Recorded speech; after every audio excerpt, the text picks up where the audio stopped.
সালামু আলাইকুম। খুব সুন্দরভাবে কেচিং দিয়ে প্রস্তুত হয়ে গেল শিকারি ভাই। দেখতে থাকেন, খুব সুন্দরভাবে প্রস্তুত মাছটা ধরার জন্য। না, শিকারি ভাই অনেক অভিজ্ঞ শিকারী। দেখেন কি সিস্টেমে রইলো, অনেক ভালো লাগলো শিকারি ভাইয়ের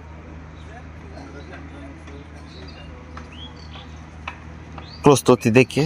অনেক সুন্দর হয়ে গেল মাছটা, অনেক সময় ধরে নড়াচড়া করছে, এদিক সেদিক মাছ যেতে পারছে।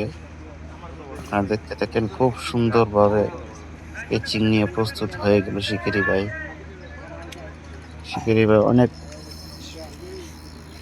তাকেন, দেখতে দেখতে দেখতে মাছ কই গেল। ওই যে দেখেন, বিরাট বড় গ্রাস কাপ মাছ। সুন্দরভাবে মাছ ধরা প্রস্তুত, সুন্দর হয়ে গেল। চ্যানেলটি সবাই সাপোর্ট করবেন, দোয়া প্রার্থনা করে আমার বিদায় নিচ্ছি। আল্লাহ হাফেজ।